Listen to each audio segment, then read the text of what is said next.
I sat there in the courtroom, the air thick with tension, my hands resting on the wooden table in front of me, feeling every scratch and groove under my fingertips. Across from me was Camilla, my soon-to-be ex-wife, her perfectly styled hair and sharp gray suit making her look like she'd already won. Next to her, Griffin Leary, her lawyer, leaned back in his chair with that smug grin plastered across his face, like he was enjoying every second of my downfall. The divorce hearing had dragged on for hours, and now we were at the end, the part where they divide up our lives like it was some garage sale. Griffin's voice cut through the room, sharp and mocking. "Enjoy your new life. You'll be leaving with nothing," he said, his eyes glinting with victory. Camilla didn't even look at me when she spoke, her words cold and quick. "You should have been a better husband." I felt my heart slam against my chest, a hot rush of anger mixing with something heavier. Regret, maybe, or just plain hurt. But I didn't let it show. I kept my face steady, my jaw tight, my eyes locked on the judge's weathered hands as he shuffled papers in front of him. The judge, a tired-looking man with gray hair and a voice like gravel, turned to me. "Mr. Rhodes, do you have any final words before I make my ruling?" he asked, peering over his glasses. The room went quiet, and I could feel Camilla and Griffin watching me, waiting for me to crumble, to beg, to say something weak. But I didn't. Instead, I felt a small, strange calm settle over me, like the moment before a storm hits. I reached into my briefcase, my fingers brushing against the thick folder I'd spent months putting together. "Actually, yes," I said, my voice steady as I slid it across the table toward him. "I'd like to submit this as evidence." The judge raised an eyebrow, curious, and took it from me. Camilla's head snapped up, her eyes narrowing, but I didn't look at her, not yet. I wanted to see her face when the truth hit. The judge opened the folder, his fingers flipping through the pages one by one. I knew what he was seeing, every receipt, every email, every bank statement I dug up like buried treasure. My hands stayed clasped in front of me, but inside, my mind was racing. This wasn't just about the divorce anymore. This was about everything she'd taken from me, everything she thought I'd let her get away with. The silence stretched on, and I risked a glance at Camilla. Her smirk was gone. Her face had gone pale, like the blood had drained right out of her. Griffin shifted in his seat, his fingers tapping nervously on the table, his confidence cracking. "What is this?" he muttered under his breath, but I didn't answer. I didn't need to. The judge's eyes flicked up to me, then back to the papers, and I could tell he was starting to understand. I leaned back in my chair, letting the moment sink in. For months, I'd been the quiet one, the guy who didn't fight back, the husband who let her walk all over him. But not today. Today, I was the one with the upper hand, and it felt good, better than I'd expected. Camilla's voice broke the silence, sharp and shaky. "What did you do?" she hissed, leaning toward me, her eyes wide with something I hadn't seen in her before, fear. I didn't answer right away. I just smiled, a small, tight smile, and turned my attention back to the judge. He cleared his throat, setting the folder down, and looked at Camilla's side of the room. "Counselor, Ms. Rhodes," he said, his tone heavy, "we're going to need to discuss this further." My heart was still pounding, but now it wasn't anger driving it. It was satisfaction. I'd played my card, and the game was about to change. The courtroom buzzed with whispers as the judge called for a recess, and I watched Camilla and Griffin huddle together, their heads bent low, their voices sharp and fast. She shot me a look, half rage, half panic, and I met her gaze without flinching. 12 years of marriage, and it had come to this. Me with a folder full of her secrets, her with nothing but a lawyer who was starting to sweat. I didn't know what the judge would decide, not yet, but I knew one thing for sure. Camilla wasn't laughing anymore. And that was enough for now. I stood up as the bailiff motioned for us to leave the room, my folders still sitting on the judge's bench like a ticking bomb. This wasn't the end, not even close, but it was a start. A damn good one. I walked out of the courtroom, my step steady, my head high, feeling lighter than I had in years. Whatever came next, I was ready. I woke up that morning expecting the usual, coffee brewing in the kitchen, the soft hum of the house waking up, maybe a quiet hour to myself before the day started. The bedroom was still dark, the curtains drawn tight, and the clock on my nightstand blinked 6:45 in red digits. I rubbed my eyes, feeling the weight of another restless night, and swung my legs out of bed. Camilla was already up, which wasn't unusual. She'd always been the early riser, the one with energy I could never match. I shuffled into the kitchen, my bare feet cold against the tile, and saw her standing by the counter. She wasn't making coffee, though. She was holding a manila envelope, her fingers tapping against it absently, her eyes glued to her phone. "Morning," I mumbled, reaching for the coffee pot, but she didn't look up. Instead, she slid the envelope across the counter toward me, her voice casual, like she was telling me about the weather. "I've spoken to my lawyer," she said. "This should be simple." I froze, my hand hovering over the pot, the words sinking in slow and heavy. 12 years we'd been married, 12 years of me standing by her, building a life together, and this was how it ended? I picked up the envelope, my fingers fumbling with the clasp, and pulled out the papers inside. Divorce papers. Her signature was already there, neat and sharp, like she'd signed a business contract. My eyes scanned the pages, the legal words blurring together, but one thing stood out clear as day. I was getting nothing. No house, no money, no piece of the business I'd helped her build. Zero. I looked up at her, waiting for something, an explanation, an apology, anything. But she just kept scrolling on her phone, her face blank. "Camilla," I said, my voice rough, "what is this?" She finally glanced at me, her eyes cool and distant. "It's over," she said. "You knew this was coming." Did I? I stood there, the papers shaking in my hands, feeling like the floor had dropped out from under me. I don't know how long I stood there, staring at her, trying to make sense of it. She didn't even flinch, just went back to her phone like I wasn't there. I'd spent years supporting her, pouring myself into Rhodes Interiors, her design company. I wasn't the flashy one, sure. I didn't stand in front of clients or schmooze at parties, but I was the backbone. I'd handled the boring stuff, the admin work, the accounting, the endless emails and schedules. I'd stayed up late balancing her books when she was too tired, planned her events when she was too busy, all without a paycheck or a thank you. And now? Now she was tossing me out like I'd been some hired help she didn't need anymore. "After everything," I said, my voice low, "this is what I get." She sighed, setting her phone down, and looked at me like I was a kid who didn't get it. "You didn't keep up," she said. I grew. "You didn't." The words hit me like a punch, and I felt something inside me snap. Not loud, not dramatic, just a quiet break, like a string pulled too tight. I walked out of the kitchen, the papers still in my hand, and sat on the couch in the living room. The house was quiet, too quiet, and I could hear her moving around behind me, getting ready for her day like nothing had happened. I flipped through the pages again, reading every line, every cold, calculated detail. She wanted the house we'd bought together, the one I'd fixed up with my own hands, new paint, new floors, every leaky faucet replaced.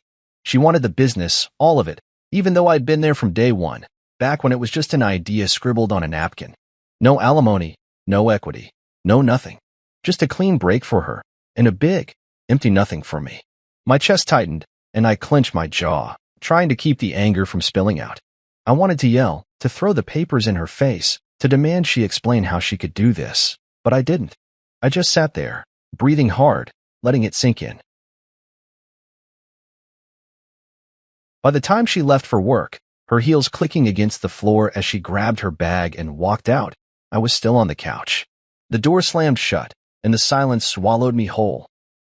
I looked around the room, the framed photos of us, the furniture we'd picked out together, the life we'd built, and it hit me. She'd planned this. She'd been steps ahead, plotting this casual goodbye while I was still playing the loyal husband. I dropped the papers on the coffee table and leaned back, staring at the ceiling. I could have begged her to stay, could have fought right then and there, but what was the point? She'd made up her mind, and I wasn't in it anymore. But as the minutes ticked by, something else started growing inside me, not just hurt, not just anger, but a spark of something harder, something sharper. I wasn't going to let her walk away with everything. Not like this. I didn't know how yet, but I'd find a way to fight back. That morning, when she handed me those papers, she thought she'd ended it. She didn't know she'd just started something bigger. I wasn't always the guy sitting quietly in the background, letting life happen around me. I used to be more than that. And that morning after Camilla dropped the divorce papers on me, I couldn't stop thinking about how it all started. I sat in the living room, the same spot where I'd stared at those papers, but now my mind was drifting back to the early days, back when Camilla and I were a team. The house was still quiet, the kind of quiet that presses down on you, and I could almost hear the echoes of how things used to be. I'd been her biggest cheerleader when she started Rhodes Interiors, back when it was just the two of us in a cramped apartment, her sketching designs on cheap graph paper while I built her first portfolio website from scratch. I wasn't a tech genius, but I figured it out. Hours of trial and error, late nights with bad coffee, just so she could show her work to the world. She'd smiled at me then, her eyes bright, saying, "We're going to make it big, you and me." I believed her. I believed in us. Those first years, I was everywhere she needed me to be. I'd cold call potential clients, my voice shaky but determined, setting up meetings for her to pitch her ideas. I'd shake hands at networking events, my tie crooked and my palms sweaty, while she worked the room like she was born for it. People started noticing her, her talent, her charm, and soon the clients rolled in. I was proud, even if I stayed in the shadows. I didn't mind being the quiet one. I liked building something with her. When she threw her first big business mixer, I was the guy behind the bar, pouring drinks, smiling at her guests, making sure everyone had a good time. No one remembered my name, but I didn't care. Camilla was shining, and that was enough. I built half of that business with her, even if my name wasn't on the logo. The website, the client lists, the late-night brainstorming sessions, it was ours, or so I thought. Now, sitting there with the divorce papers staring back at me, I realized how much I'd given and how little she'd ever given back. The house felt emptier than ever, every corner reminding me of what I'd put into it. I'd fixed the creaky stairs, painted the walls that soft blue she loved, spent weekends planting the garden she'd always wanted. And Rhodes Interiors? I'd been the one tracking expenses when she forgot, chasing down payments from slow clients, keeping the books balanced so she could focus on designing. I never asked for credit, never demanded a title. I just did it because I loved her, because I believed in her dream. But she'd taken it all and made it hers, like I'd never existed. The anger was still there, simmering under my skin, but it wasn't just anger anymore, it was clarity. I knew that business inside and out, better than she thought I did. That was my edge, and I was going to use it. I grabbed my phone and scrolled through my contacts, my thumb hovering over a name I hadn't called in years, Zaire. He'd been a friend back in college, a guy who'd always had my back, and now he was a paralegal at some small firm downtown. I hit call, my heart picking up as it rang. "Hey, man," he answered, his voice warm but surprised. "Been a while." I didn't waste time with small talk. "I need your help," I said, keeping it simple. "Camilla's trying to take everything, divorce stuff. I've got some ideas, but I need someone who knows the legal side." He didn't hesitate. "Say no more. Meet me tomorrow, coffee shop on 5th. We'll figure it out."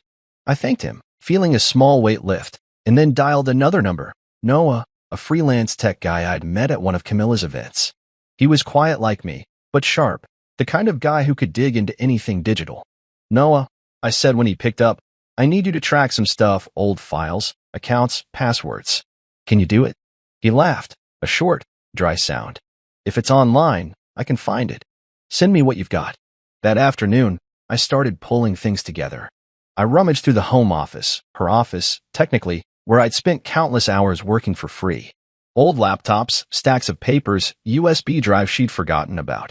She'd always been careless with the details, leaving me to clean up the mess, and now that was going to bite her. I found backups of early business files, client lists I'd typed up, even some login info scribbled on sticky notes she'd tossed aside. My hand shook a little as I plugged in a dusty drive and watched the screen light up with folders, years of data she thought I'd never touch. I didn't know exactly what I was looking for yet, but I knew there was something. She'd gotten sloppy over the years, too confident, and I'd been too loyal to notice. Not anymore. By the time the sun dipped below the horizon, casting long shadows across the room, I had a plan taking shape. Zaire would help me figure out what was legal, what I could use. Noah would dig deeper, crack into accounts she'd locked me out of. And me? I'd piece it all together, every quiet contribution I'd made, every hour I'd spent building her empire. The house creaked around me, and I leaned back in the chair, staring at the ceiling. Camilla thought she'd left me with nothing, but she didn't know what I was capable of, not yet. I wasn't the silent husband anymore. I was the guy who'd built half her world, and I was about to remind her of that, one file at a time. The nights started blending together after that morning with the divorce papers, each one stretching out long and restless as I sat alone in the house, digging through the past. The living room had become my war room. Papers scattered across the coffee table, my laptop glowing in the dark, a half-empty mug of cold coffee, sitting forgotten by my side. I'd always been the organized one, the guy who kept track of the details Camilla ignored, and now that was my weapon. I started small, pulling up old files from the USB drives I'd found, flipping through stacks of receipts she'd shoved into drawers years ago. At first, it was just a mess, random numbers, scribbled notes, invoices that didn't add up, but the more I looked, the more I saw patterns she'd never bothered to hide. My eyes burned from the screen's glare, but I couldn't stop. Every click, every page, was another piece of the puzzle, and I was starting to see the whole ugly picture. Camilla had grown reckless over the years, too sure of herself, too convinced I'd never look twice at what she was doing. I found unfiled receipts, hundreds of them, tucked away in folders she hadn't touched since the early days of Rhodes Interiors. Little things at first, like payments to vendors that didn't exist, expenses listed twice on different dates. Then it got bigger, backdated invoices for projects that never happened, money shuffled to shell companies with names I didn't recognize. I leaned back on the couch, rubbing my face, trying to process it. She'd been moving cash around, hiding it, and I'd been too busy keeping her books straight to notice. My fingers hovered over the keyboard, hesitant, then I typed one of the company names into a search. Nothing came up, no website, no address, just a dead end. That's when I knew I was onto something real. I kept going, night after night, the house silent except for the soft hum of the laptop and the occasional creak of the floorboards. Noah had come through with some old passwords, stuff Camilla hadn't changed in years, and that opened the floodgates. Bank statements, emails, account logs I hadn't seen since I stopped handling the day-to-day admin. I found offshore transfers, small at first, then bigger, thousands of dollars slipping out of Rhodes Interiors into accounts I couldn't trace. My heart pounded as I copied everything onto a new drive, my hands steady even though my mind was racing. This wasn't just about her cheating me out of the divorce. This was fraud, maybe worse. I thought about all those early investors, the ones who'd believed in her, the ones she'd pushed out once the business took off. I'd met them, shaken their hands, promised them she'd do right by them. Had she screwed them over too? Then I found something that stopped me cold, payments to Elliot Reyes. I knew that name. He was her consultant, the guy she'd started mentioning a couple years back, always with a little smile I didn't like. I'd seen him at a gala once, tall, slick, too friendly with her, his hand lingering on her arm while I stood across the room pouring drinks. The payments started small, a few hundred here and there, labeled consulting fees, but they grew 5,000, 10,000, all funneled through Rhodes Interiors like it was legit. I stared at the screen, my jaw tight, feeling the sting of it hit me all over again. Not just her boyfriend, but her paid boyfriend, funded with money I'd helped her make. I wanted to smash something, to yell, to storm out and confront her right then, but I didn't. I took a deep breath, saved the file, and kept going. Anger wasn't enough anymore. I needed strategy. The folder I was building grew thicker every night, digital at first, then printed pages I stacked in a locked drawer. I cross-checked dates, matched payments to projects, dug into every corner of the business I could reach. I found more. Fake charitable write-offs, donations to groups that didn't exist, all logged as tax deductions. She'd siphoned hundreds of thousands over the years, pocketing it while I was balancing her spreadsheets, thinking I was helping us build a future. My hand shook as I printed the last batch, the printer whirring in the quiet house. I wasn't just fighting for my half of the divorce anymore. I was holding proof she'd broken laws, hurt people, lied to everyone. Justice wasn't a vague hope now. It was a real thing, sitting in that stack of paper. I met Zaire at the coffee shop the next day, sliding a few key pages across the table. He whistled low, flipping through them, his eyes sharp.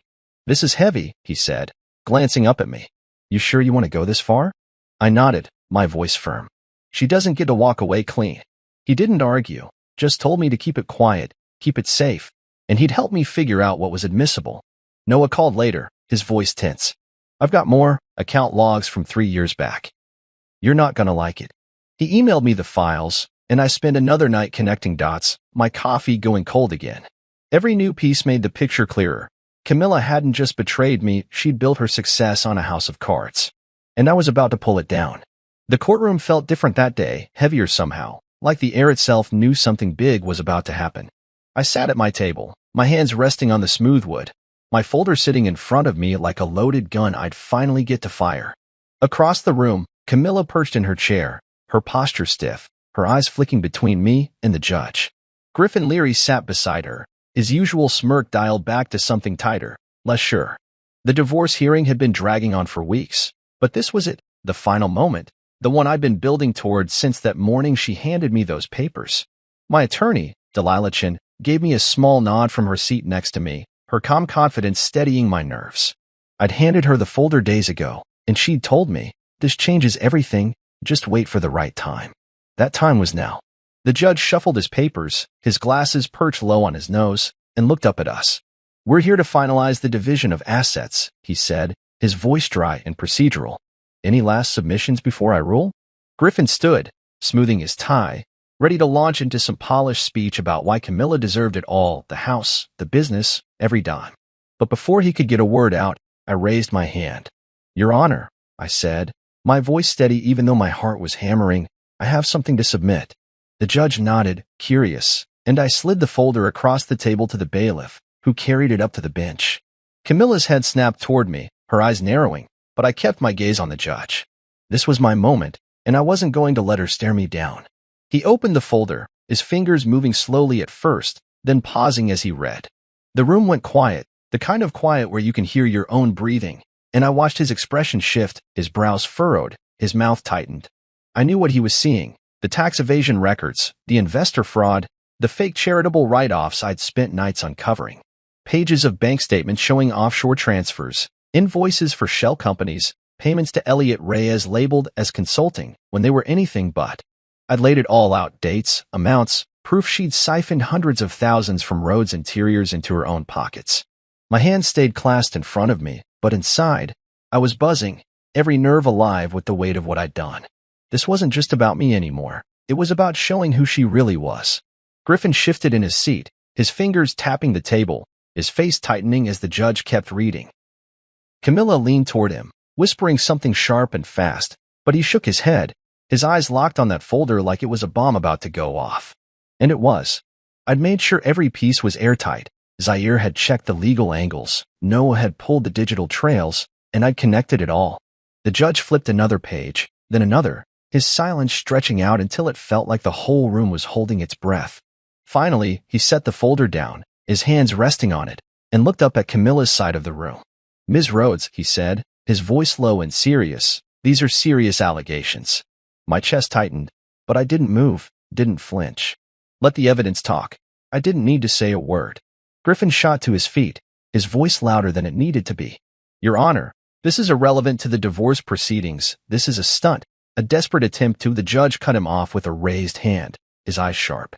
"Sit down, counselor. I'll decide what's relevant." Griffin sank back into his chair, his face red, and I caught the smallest tremble in Camilla's hands as she clasped them in her lap. She wasn't smirking now. She wasn't even looking at me, just staring straight ahead, her jaw tight, her skin pale. I leaned back in my chair, letting the moment settle over me like a wave. For months, I'd been the one on the ropes, the guy she thought she could toss aside with nothing. But now? Now she was the one squirming, and I was the one holding the cards. The judge cleared his throat, flipping back to the first page of the folder, and started asking questions, slow, deliberate ones, directed at Camilla's team. "Can you explain these transfers to an account in the Cayman Islands, dated 3 years ago?" he asked. Griffin stumbled over his words, something about business expenses, but the judge wasn't buying it. "And these payments to Mr. Reyes, what consulting services did he provide, exactly?" Camilla's voice broke in, sharp and shaky. "That's private. This doesn't belong here." But the judge didn't let up, his tone growing harder with every question. I sat there, silent, watching it unfold, feeling the shift in the room. Delilah leaned toward me, her voice a whisper. "You did it." They're rattled. I nodded, barely, keeping my eyes on the judge. This wasn't about gloating. It was about justice, and it was finally happening. By the time he called a recess, the air was thick with tension, and Camilla's team was scrambling. Griffin gathered his papers, his movements jerky, while Camilla shot me a look, pure venom, her eyes blazing with something I hadn't seen in her before. Fear, maybe, or fury, or both. I met her gaze, calm and steady, and didn't look away until she turned back to Griffin, her whisper sharp and urgent. The bailiff ushered us out, and I stood, my legs steady even though my pulse was still racing. Delilah clapped me on the shoulder as we walked into the hallway. "That folder's a game changer," she said. They didn't see it coming. I nodded, feeling the weight of it all. The nights of digging, the years of being invisible, finally paying off. Camilla thought she'd won before the fight even started. She was wrong. That night after the courtroom showdown, I was back in the house, pacing the living room, the folder still burning a hole in my mind. The TV flickered in the background, some late-night news I wasn't really watching, but the quiet felt too heavy to sit in alone. My phone sat on the coffee table, dark and silent, until it buzzed hard against the wood, jolting me out of my thoughts. Unknown number. I hesitated, my thumb hovering over the screen, then picked it up. "Hello," I said, my voice rough from hours of not talking. There was a pause, then a deep voice came through, low and raspy, like it was trying to hide itself. "Back off," it said. No hello, no explanation, just those two words, sharp and cold. My stomach twisted, but I kept my tone steady. "Who is this?" Another pause, longer this time, then a click. The line went dead. I stared at the phone, my heart thudding, wondering if I'd imagined it. But I hadn't. Someone was scared enough to call me in the middle of the night. The next morning, Delilah's name lit up my screen before I'd even poured my coffee. "Camilla's team filed a motion," she said, her voice brisk but calm. "They want to settle, full offer, house included, some cash too." I leaned against the kitchen counter, the mug warm in my hands, and let that sink in. A settlement. After everything, the folder, the evidence, the judge's questions, they were waving a white flag. But it didn't feel like victory. It felt like a bribe, a desperate grab to shut me up before I pushed harder. "They're scared," Delilah added. That folder hit a nerve. I nodded. Even though she couldn't see me, my mind already spinning. "What do you think?" I asked. She didn't hesitate. "We've got them on the ropes. If you want more, we keep going." I set the mug down, staring out the window at the empty street. More. I wasn't done, not yet. Then things started getting weird. Delilah called again that afternoon, her tone tighter this time. "My office got broken into last night," she said. "Files tossed, nothing big taken, just a mess. Cops think it's random." But she didn't finish, and she didn't need to. I felt a chill crawl up my spine. Random didn't fit. Not after that call, not after the settlement push. Later that day, I tried logging into my bank account. Froze solid, no explanation, just a "contact us" message blinking on the screen. I spent an hour on hold with the bank, my jaw tight, until they unfroze it, muttering something about a security flag. Coincidence? Maybe. But then Zaire texted me, his words short and clipped. "Guy in a black car followed me home. Be careful." My hands went cold as I read it, the pieces clicking together too fast. Camilla wasn't just rattled. She was panicking, and someone was acting on it. I sat on the couch that night, the house dark except for the glow of my laptop, trying to make sense of it all.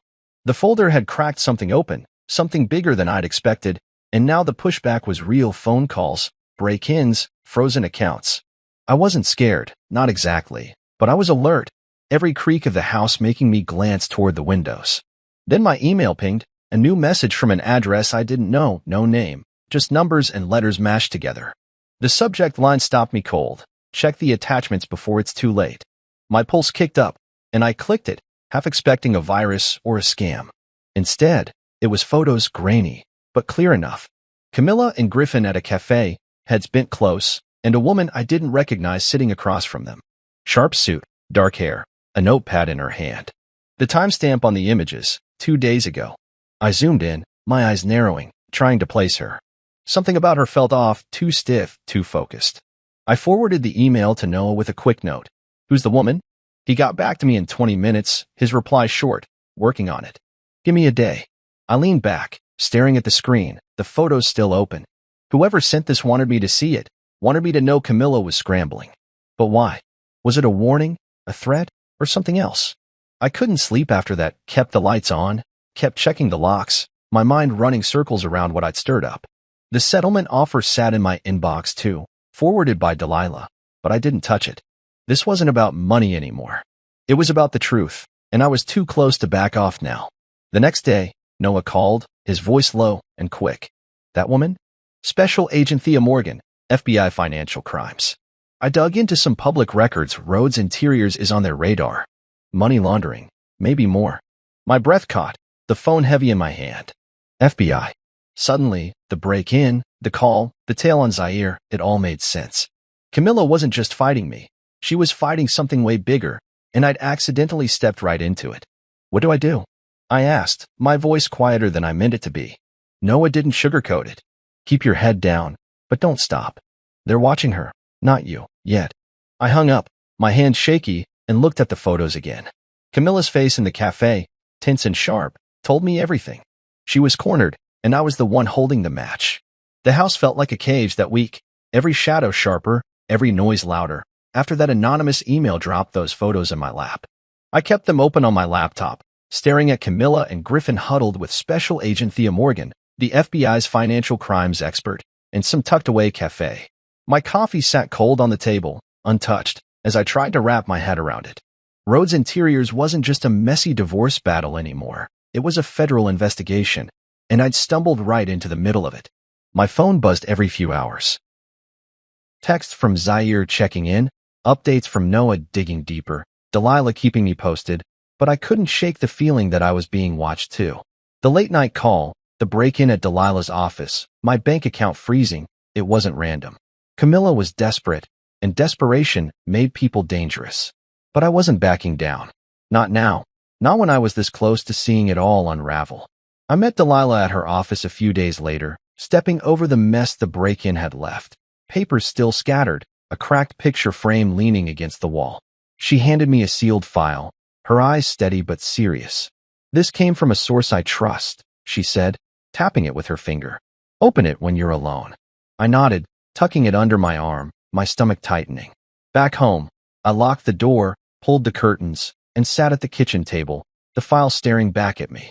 My hands hesitated, then ripped it open. Inside was an affidavit, signed by Kaylee Duran, Griffin's junior associate.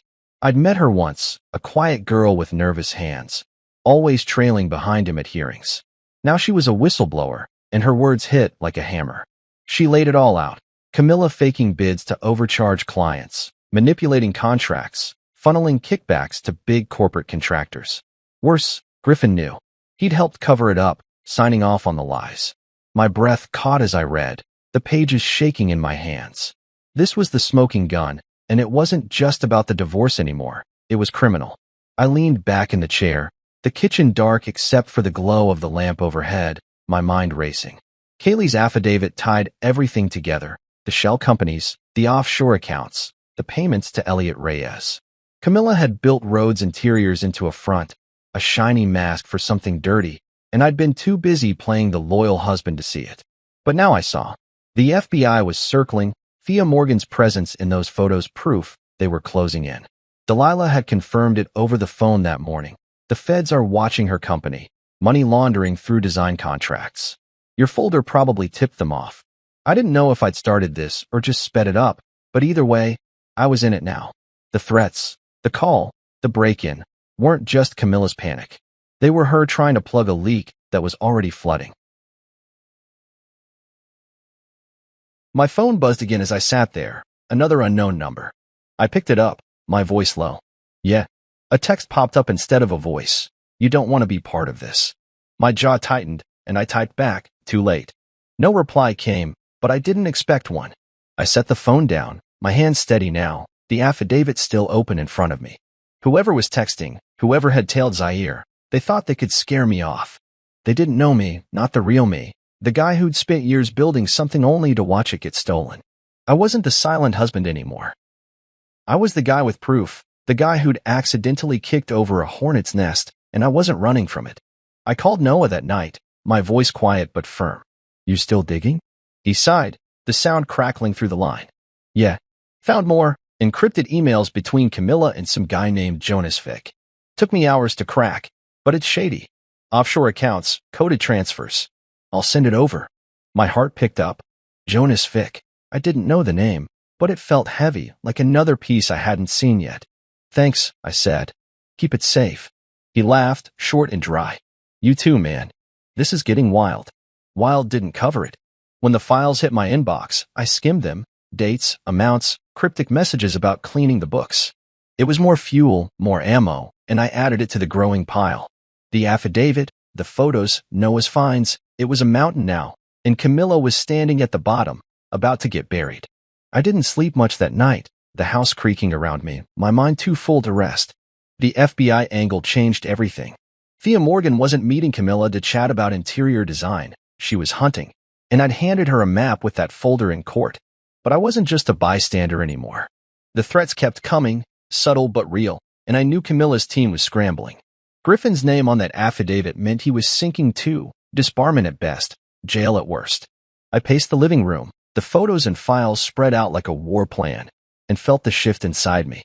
This wasn't about fairness or getting my share. It was bigger, messier, a fight I hadn't signed up for but couldn't walk away from.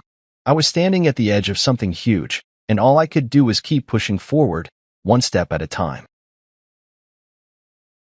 The days after that affidavit landed in my hands felt like walking through a storm, everything moving fast, dark clouds closing in, but I kept my footing. I sat in the living room most nights, the lamp casting long shadows across the papers and files spread out on the coffee table, my laptop humming as I cross-checked every new piece Noah sent me. Kaylee Duran's words kept echoing in my head, Camilla faking bids, Griffin signing off on kickbacks, the whole shiny facade of Rhodes' interiors crumbling under the weight of her lies. I'd known she'd screwed me over, but this was a machine, a calculated grind that chewed up clients, investors, even me, all to keep her pockets full. The FBI was in it now, Special Agent Thea Morgan's face from those cafe photos stuck in my mind, and I was starting to feel the heat too. The threats weren't stopping, and they weren't subtle anymore. It started with another text that week, late at night while I was poring over Jonas Vic's encrypted emails. My phone buzzed, the screen lighting up the darkroom. You don't want to be part of this. Same message as before, same unknown number. I stared at it, my thumb hovering over the reply button, but I didn't type anything this time. Instead, I tossed the phone onto the couch and went back to the emails, dates, coded phrases, transfers to accounts I couldn't trace.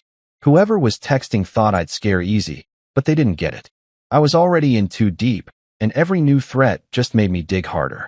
The next morning, Zaire called, his voice tight. That black car was back last night, parked across my street for an hour. I'm fine, but this ain't random. My stomach twisted, but I kept my tone calm. Lay low, I told him. We're close. He grunted agreement, and I hung up, feeling the weight settle heavier on my shoulders. Delilah met me at a diner that afternoon, her eyes scanning the room before she slid into the booth across from me. She looked tired, the break-in still nagging at her, but her voice was steady. Kaylee's affidavit's gold, she said, keeping it low. The FBI's got it now, confirmed through a contact. They're building a case, and your folder gave them the push. I nodded, sipping my coffee, the bitter taste grounding me. What about the settlement?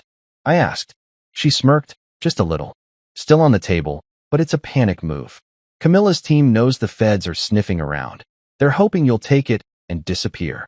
I set the mug down, my hands steady. Not happening, I said. This isn't about money anymore. She didn't argue, just gave me a look that said she'd known that all along. Back home, I kept working, the house quiet except for the rustle of papers and the occasional ping of my email. Noah's latest batch had more on Jonas Vic, some shady financial fixer with a trail of shell corporations stretching overseas. The emails tied him to Camilla, vague but damning, hints of cleaning up and moving assets. I added it to the pile, my mind racing. The affidavit had already blown the lid off, Kaylee spilling about fake bids and kickbacks. But this was the next layer, the deeper dirt. Griffin was in it too, his name popping up in the emails, and I could almost picture him sweating, his smug grin long gone. The FBI had the case now, Delilah said, and I wondered how much they'd already known before I handed over that folder. Then the threats ramped up again. I woke up one morning to find my car's windshield cracked, nothing stolen, just a spider web of glass like someone had taken a bat to it. No note, no witnesses, but I knew. I called Delilah, my voice low as I stood in the driveway staring at the damage. They're not stopping, I said. She didn't sugarcoat it. They're scared, and scared people get stupid. Keep everything locked down, files, doors, all of it. I nodded to myself, the cold air biting at my hands, and went back inside. That night, another text, last chance. I didn't reply, just screenshot it and sent it to Delilah and Noah. My hands didn't shake anymore. Anger had turned into something colder, something focused. They could smash my car, tell my friends, send their cryptic messages, but I wasn't the one running out of moves. I met Zaire the next day at a park, away from prying eyes, the wind rustling the trees around us. He handed me a USB drive, his face tense. More account logs Noah pulled, stuff from 2 years back. Matches Kaylee's story. I took it, slipping it into my pocket. "You okay?" I asked. He shrugged, but his eyes darted to the parking lot. "I'll live. Just don't like the shadows." I clapped his shoulder, grateful, and headed home to plug it in. The logs were a goldmine, transactions mirroring the affidavit, payments to contractors who'd never worked a day, all signed off by Camilla and Griffin. It was airtight, and I knew the feds would eat it up. But I wasn't done. I wanted every loose end tied, every secret dragged into the light. By the end of the week, I sat in the dark again, the pile of evidence towering on the table. The FBI was moving, Camilla's team was cracking, and I was still here, the guy they'd underestimated. The threats kept coming, but they were noise now, desperate, flailing noise. I wasn't just fighting for me anymore. I was in the middle of something bigger, something that could take her down for good. And I was ready to see it through, no matter what they threw at me next. The final hearing crept up fast, and by the time I walked into that courtroom again, I felt like a man who'd been running a marathon, tired, but too stubborn to stop. The air was thick with tension, the kind you could feel in your bones, and I took my seat next to Delilah, my hands resting on the table, steady despite the storm inside me. Across the room, Camilla sat rigid, her face drawn tight, like she hadn't slept in days. Griffin was beside her, his tie slightly crooked, his usual swagger replaced by a twitchy edge. The folder I'd submitted weeks ago had done its damage, cracked their armor, set the FBI sniffing, but I wasn't done. I'd spent every night since then building more, digging deeper, and now I had one last play. The judge banged his gavel, the sound sharp in the quiet room, and called us to order. "Closing statements," he said, his voice gruff. "Let's wrap this up." Griffin stood first, his hand smoothing his jacket, trying to pull himself together. He launched into a speech, polished, rehearsed, all about how Camilla deserved the business, the house, everything, because she'd built it from the ground up. His voice was loud, confident at first, but I caught the cracks, the way his eyes flicked to me, the slight stumble over his words. He was nervous, and he should have been. The settlement offer was still on the table, bumped up since the last hearing, a fat stack of cash, and the house dangled like bait to make me go away. Delilah had forwarded it to me days ago, and I'd stared at it, tempted for half a second, freedom, a clean break, no more fighting. But I didn't come this far to cash out. I leaned forward as Griffin finished, my hands clasped, waiting my turn. The judge nodded at me. "Mr. Rhodes." I stood, slow and deliberate, feeling every eye in the room on me. "Your Honor," I said, my voice calm but firm, "I have one final file." I reached into my briefcase, my fingers brushing the edges of the new folder, thicker than the last, packed with everything Noah and Zaire had pulled since the affidavit. The courtroom went still, a hush falling over it like someone had hit mute. I handed it to the bailiff, who carried it up to the judge, and I watched Camilla's face as he took it. Her eyes widened, her hands gripping the table, and I saw the panic flash across her, raw, unguarded. Griffin shot up, his voice sharp. "Objection, Your Honor. This is irrelevant. A delay tactic." The judge didn't even look at him, just raised a hand. "Sit down," he said, his tone hard enough to make Griffin drop back into his chair, his face red. The judge opened the folder, his glasses slipping down his nose as he started reading. I knew what was in there: emails tying Camilla to Jonas Vick, the financial fixer Noah had tracked, proof of shell corporations funneling money overseas, transactions that matched Kaylee's affidavit down to the dollar. I'd spent nights piecing it together, cross-checking dates, connecting dots until my eyes burned. This wasn't just about Rhodes Interiors anymore. It was international fraud, a web bigger than I'd ever imagined. The judge's face darkened with every page, his fingers pausing, then flipping back to double-check. I stood there, my heart pounding but my stance steady, letting the evidence do the talking. Camilla whispered something to Griffin, her voice low and frantic, but he just shook his head, his hands clenched on the table. They were sinking, and they knew it. The room stayed quiet, the only sound the rustle of paper as the judge worked through the file. He stopped halfway, looked up at Camilla, his eyes narrow. "Ms. Rhodes," he said, "these documents suggest serious misconduct, beyond the scope of this divorce. Can your counsel explain?" Griffin fumbled, standing again, his words tripping over each other. "Your Honor, this is unverified. It's not part of the proceedings." The judge cut him off, his voice like steel. It's part of my courtroom now. Sit. Griffin sank down, his face pale, and I caught Camilla's hands trembling in her lap. She turned to me then, her eyes wide, her voice a harsh whisper across the room. You don't know what you've done. I met her gaze, unflinching, and smiled, just a small, tight curve of my lips. I think I do, I said, loud enough for her to hear, soft enough to keep it between us. The judge kept reading, his expression growing grimmer, and I knew it was over, not just the hearing, but her whole game. Delilah leaned toward me, her voice a murmur. You've got her. This is the knockout. I nodded, barely moving, my eyes on the judge. He finished the last page, set the folder down, and rubbed his temples like it had given him a headache. This court will recess, he said finally. I'm referring these documents to the proper authorities. We're done here. The gavel banged, and the room erupted, Griffin arguing with the bailiff, Camilla staring at the table, her face drained of color. I stood there, the noise washing over me, feeling the weight lift just a little. It wasn't about winning anymore. It was about ending it, about dragging every lie into the light. As we filed out, Delilah clapped me on the back, her grin sharp. You buried her, she said. I didn't smile back, just nodded, my mind already spinning ahead. Camilla's whisper stuck with me. You don't know what you've done, and I wondered what she meant. Was it a threat, a plea, or just the last gasp of someone who'd lost? I didn't know yet, but I'd find out. For now, I walked out of that courtroom, my head high, the folder's truth echoing behind me. She thought she could erase me. She was wrong. The week after the final hearing passed in a blur, like the world had sped up and left me standing still to catch my breath. Camilla's arrest hit the news 7 days later, handcuffs, a grim-faced mugshot. Rhodes' interiors splashed across headlines as suspected front for money laundering and fraud. I saw it on my phone, sitting in the kitchen with a cup of coffee, the steam curling up in the quiet morning light. Her assets were frozen, the business collapsed overnight, clients pulling out faster than the feds could seize files. Griffin got disbarred within days, his name tied to the affidavit and those emails, his career torched. Jonas Fick, the shadowy fixer, vanished, no trace, no word, like he'd never existed. As for me, the judge's ruling came through. I got the house, a fair chunk of what was left of her accounts, and the satisfaction of knowing the truth had won.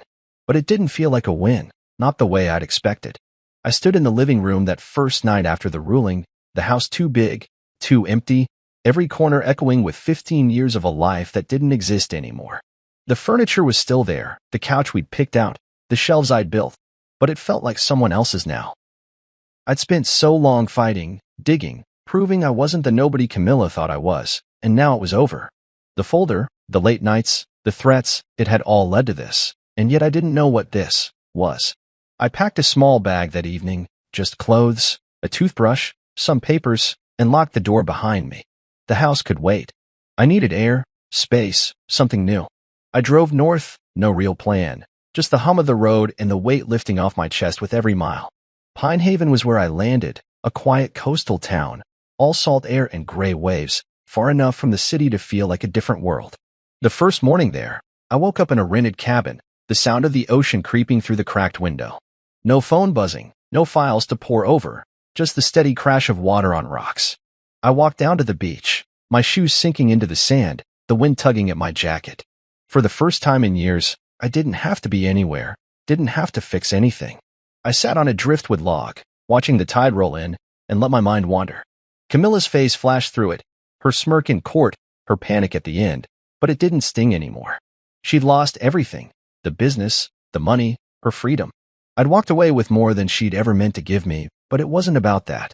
It was about me, about finally stepping out of her shadow and into something of my own. The days in Pine Haven stretched out slow and simple. I'd grab coffee at a little shop downtown, the barista nodding like I'd always been there. I'd walk the shore, picking up shells or just staring at the horizon, letting the salt air clear my head. The settlement money hit my account midweek, enough to start over, not enough to change the world, and I didn't touch it yet. I didn't need to. The house back home was mine to sell or keep, but I wasn't ready to decide. For now, this was enough. A bed, a roof, the sound of waves. I'd spent so long chasing justice, building that case, that I'd forgotten what it felt like to just breathe. Here, I remembered. One night, I sat on the cabin's porch with a beer, the sky dark and dotted with stars. My phone sat inside, off since I'd arrived, and I didn't miss it. Zaire had texted before I left. You good? And I'd said, yeah. Meaning it. Delilah called too, her voice sharp with pride. You took her down. You know that? I'd smiled, tired but real. We did, I'd said, because it wasn't just me, Zaire, Noah, her, even Kaylee, they'd all had a hand in it.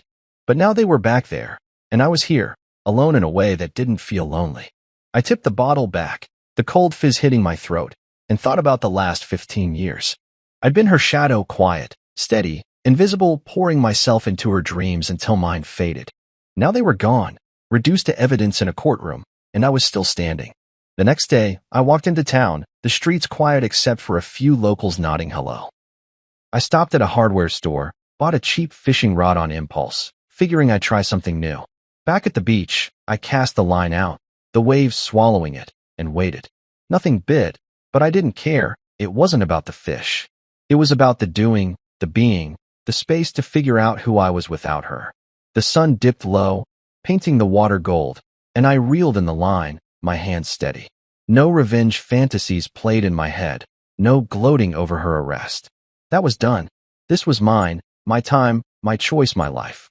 By the end of the week, I knew I'd stay in Pine Haven a while longer. The cabin was cheap, the air was clean, and the noise in my head was finally quiet.